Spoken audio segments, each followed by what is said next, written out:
नमस्कार बंधुरा फ्लेवर फैंटासियार नतून एक एपिसोड निये आबार हाजिर हो गेছি। बांगालीদের দীপুদা ছাড়াও বেনারসকে আরেকটা হোম বলা যেতে পারে, কারণ বেনারস পৌঁছে আমার সেরকমটাই মনে হয়েছে। হঠাৎ করে মহাদেবের ডাকে আমরা চারজন পৌঁছে গেলাম বেনারস। বলতে পারেন একরকম হুজুকের ঘোড়া। আসলে ওই যে কথায় বলে না, বাঙালির পায়ে তলায় সর্ষে আছে। যেহেতু হঠাৎ প্ল্যান হয়েছে, তাই কোনো টিকিট না পেয়ে অগত্যা তৎকাল টিকিট কেটে বেনারসে যাত্রা আমাদের শুরু হলো।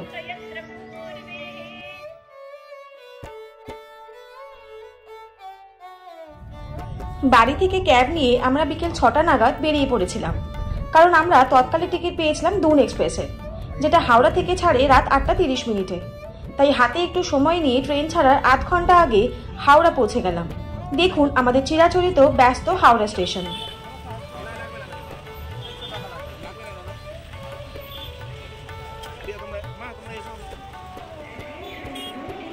দুন এক্সপ্রেস নর্মালি 8 নম্বর প্ল্যাটফর্মেই দেয়, যদি না কোনো এক্সেপশনাল থাকে। দেখুন কথা বলতে বলতে আমাদের ট্রেন প্ল্যাটফর্মে ঢুকিয়ে দিল। আমাদের কোচ ছিল B5। চলুন এবারে ট্রেনে উঠে হর হর মহাদেব বলে যাত্রা শুরু করা যাক।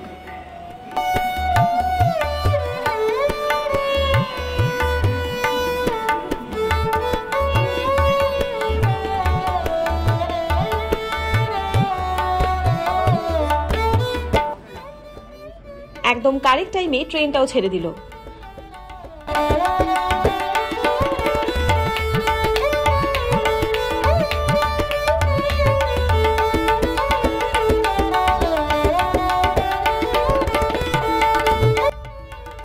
দুন এক্সপ্রেসে অ্যারাইভাল টাইম বারাণসী বা বেনারসে সকাল 10টা 20 মিনিটে। আমাদের ট্রেন বেশ কিছুক্ষণ লেট করে বেনারস পৌঁছালো 11টা 15 মিনিটে। ট্রেন থেকে নমঘাটের দৃশ্য দেখে মন ভরে গেল। অবশেষে দেবতার শহর বেনারস পৌঁছে গেলাম।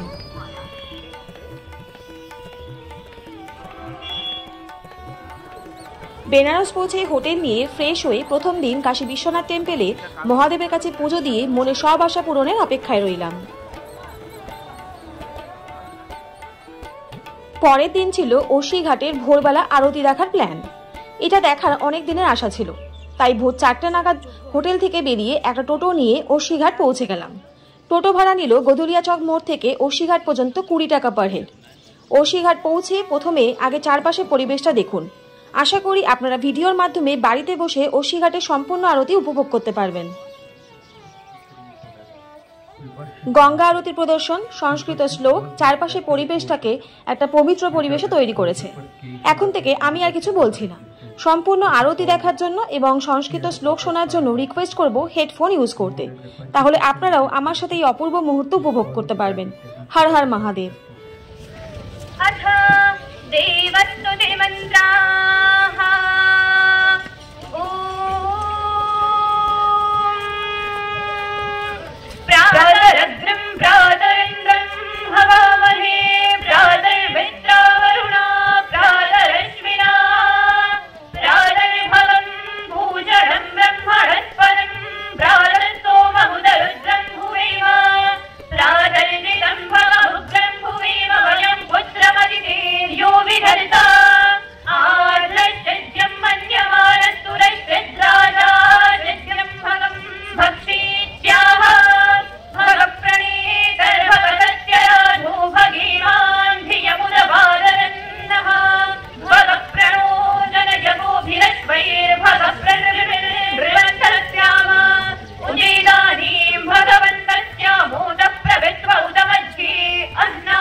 कृष्णमन्यदृशरस्य वादः कृष्णमन्यद्धरितस्तं भरन्ति अद्यादेवा उदिता सूर्यस्य निरङ्कतः प्रभृदानिरवद्यात् तन्नो मित्रो वरुणो मामहन्तामलगस्तेन्दुः पृथिवी उदद्यौः अग्निवीरे पुरोहितै यज्ञस्य देवभृत्विदम् होतारं रत्नधातमम् अग्निः पूर्वेभिरेज्योरोदरैरुदा सदेवाङ्गे हवस्यति अग्निना रैवष्णवत्पोषमेव दिवे दिवे यशतं वीरवत्तमम् अग्नेरैयज्ञवध्वरं विश्वतः परिभूरति स यद्देवेषु गच्छति अग्निर्होता त्वमिक्षनुसत्यश्चक्रश्रवत्तमः देवो देवेभिरागमत यदङ्गदाशुजे त्वमग्ने भद्रं करिष्यसि तवेतत्सत्यं गिरः उपस्वाग्ने दिवे दिवे दोषावत्तर्धिया वयं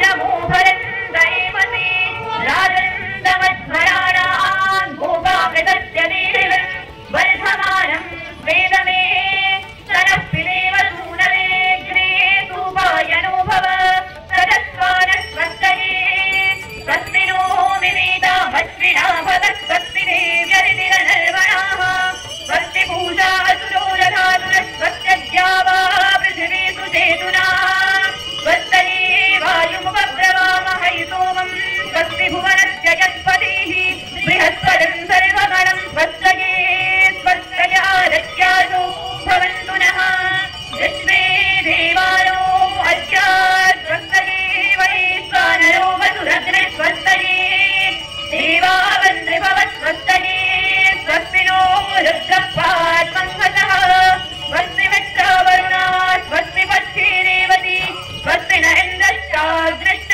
स्वस्तिनो अदिते गृही स्वस्ति बन्धामनुदरे मसूर्या चन्द्रमता विवा पुनर्गददाग्रदा जानता सङ्गमेमहि ये देवानां यज्ञा नामनो यदत्र अमृतारितज्ञाः तेनो रासन्दामुरुवाय मध्ययूयं पादस्वस्य विस्तदानः येभ्यो मादामधुमत्किन्वदेवयः श्रीयूषं जौरदिशिरद्विवर्हाः उक्तकृष्णान् वृषभरां स्वप्नसन्ता आरत्या हनुमना वस्तये ॐ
यत्र पूर्वे साध्यं सन्ति देवाः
समानो मन्त्रस्तमिदस्तमानि समानं मनस्सह जत्समि समानं मन्त्रमभिमन्त्रयेव समानेन वो हविषा जुहोमि समानि वहापूतस्तमानादिदयानि वः समानः सत्यं यतः श्रीमन्त्री कयतां स्वाहा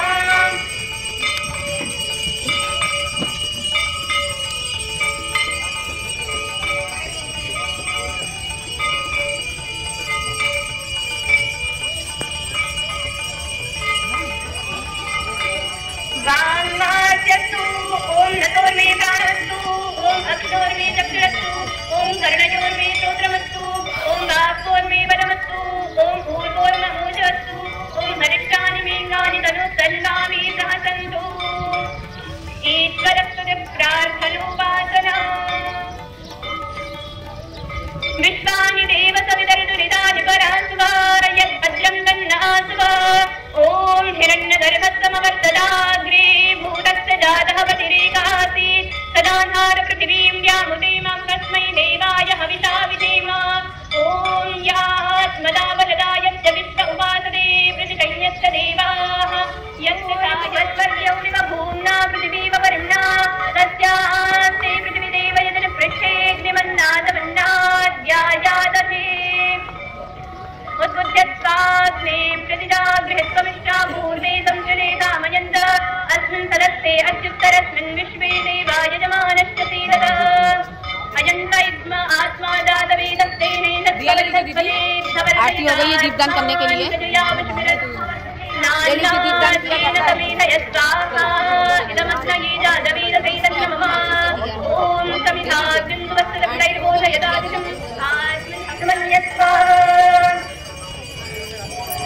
अनुमतेन मन्यस्वा